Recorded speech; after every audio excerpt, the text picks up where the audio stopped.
Préparez vos voyages avec l'agence Riverain Tour International installée à Paris et en Guadeloupe. Des séjours et circuits organisés comprenant hôtels, hébergement chez l'habitant, sans oublier les croisières toutes destinations.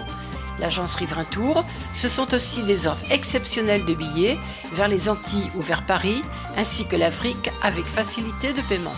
Riverain Tour, 3 rue Frébeau à Pointe-à-Pitre et 16 rue Lamblardy, Paris 12e. À Paris comme en Guadeloupe, l'équipe Riverain Tour sera à votre écoute. Guadeloupe, actualité. De Culture Business, c'est de pouvoir répondre aux questions que nous nous posons, que les téléspectateurs se posent après cette loi de finances qui vient d'être adoptée en 49.3.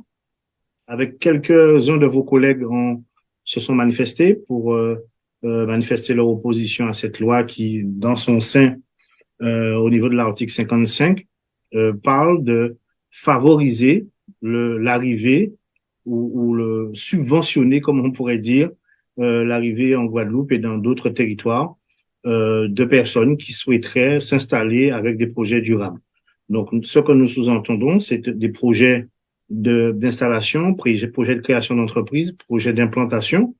Et qu'en est-il de nos entreprises qui souffrent déjà, nos entreprises qui peinent à trouver leur place, à ces jeunes qui ont du mal à trouver place dans cette société, des jeunes actifs, d'autres qui sont dans l'Hexagone et qui souhaiteraient rentrer, puisque leur centre d'intérêt est en Guadeloupe, est en Martinique.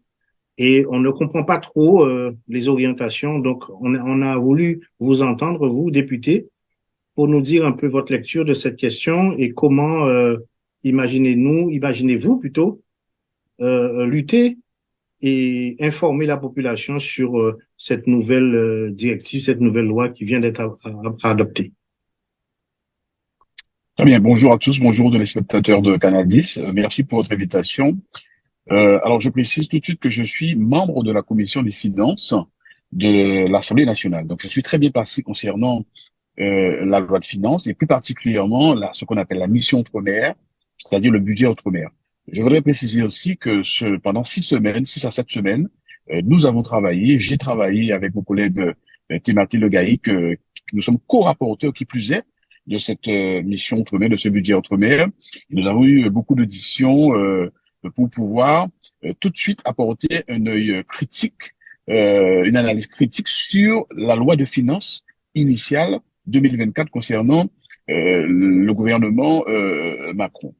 Et nous avons bien évidemment, dans un premier temps, compris que ce budget ne répondait pas aux jeux et aux défis que doivent relever nos territoires, tout en reconnaissant bien évidemment que le gouvernement évidemment participe.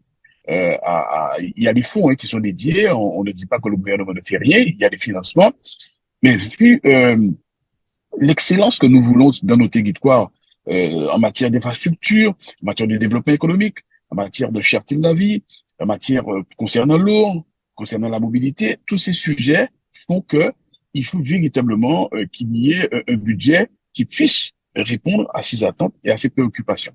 Et c'est pour cela, dans un premier temps, au niveau de la commission des finances, dont je suis le rapporteur, comme je l'ai dit tout à l'heure, co-rapporteur, c'est 1,8 milliard d'euros d'amendements que nous avons fait passer pour pouvoir répondre à ces enjeux et relever ces défis et pour que nous puissions avoir un budget qui corresponde aux réalités ultramarines. Ensuite, nous sommes passés en séance plénière où, chose inédite, on nous dit que votre budget sera analysé de 15h à 20h. Donc déjà, nous savons pas parfaitement et pertinemment qu'il y aura le 49.3, ce qui nous a pas empêché effectivement de produire des amendements, tout en sachant qu'il y aura le 49.3.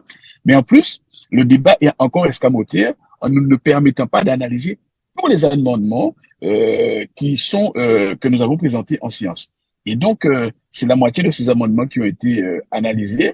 Et l'article 55, effectivement, n'a pas pu être examiné. Mais je voulais dire, puisque c'est là que se trouve votre question sur l'article 55, en réalité, comment on en est venu là?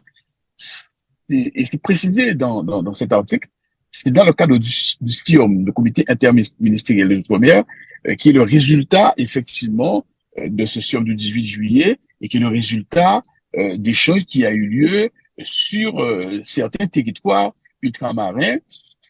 Et l'idée, c'est de dire que les originaires ultramarins qui sont partis, qui ont quitté les territoires ultramarins pour aller faire des études, qui sont restés là-bas, qui ont travaillé, et de trouver un moyen pour les aider à se réinstaller.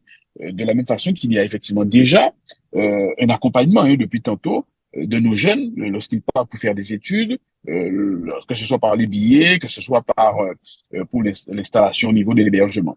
Maintenant, nous disons que pour revitaliser encore plus le territoire, c'est cette idée-là qui a été émise, mais pas du tout pour permettre à tout le monde de rentrer au pays. C'est pas du tout ça.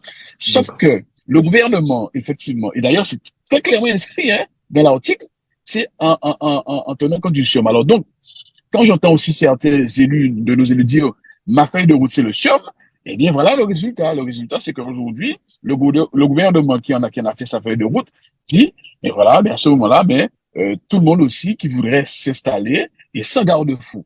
Mais en réalité, lorsque nous avons soulevé le problème au ministère, et notamment délégué des Outre-mer, qui est de dire oui, mais si vous dites que vous voulez que ce soit uniquement les originaires des territoires ultramarins qui retournent, c'est anticonstitutionnel. Bon, ce qui est une réalité, ça crée une discrimination.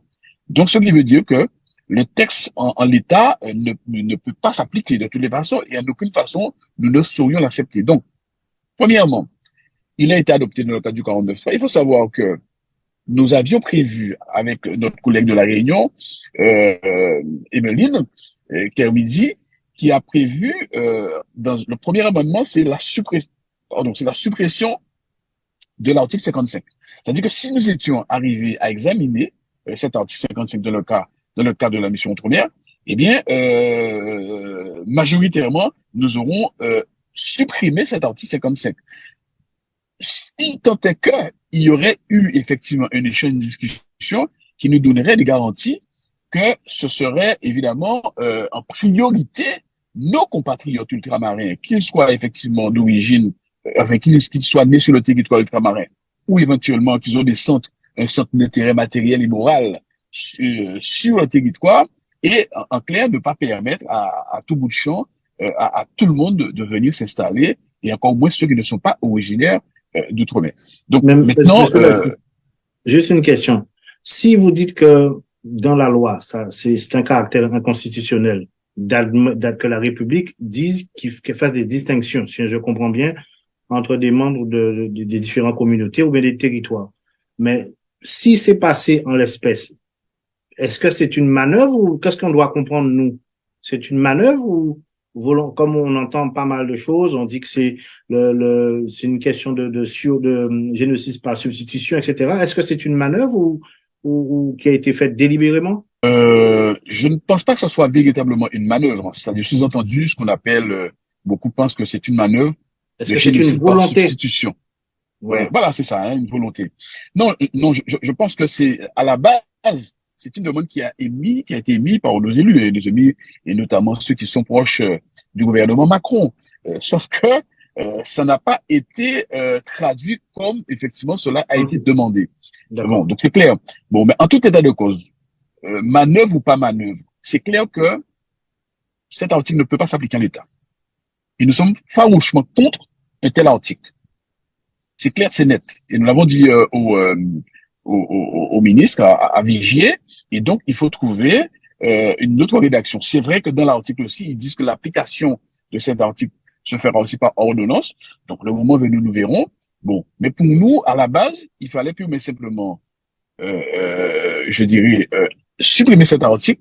Et si il faut un accompagnement de ceux qui veulent venir s'installer dans nos territoires ultramarins qui sont originaires d'outre-mer, eh bien, il fallait, nous avons encore à travailler, à discuter. Bien évidemment, il faut que les choses soient conformes à la Constitution, bien évidemment.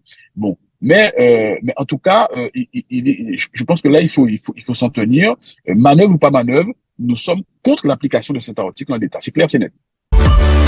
O-News Radio sur outremernews.fr.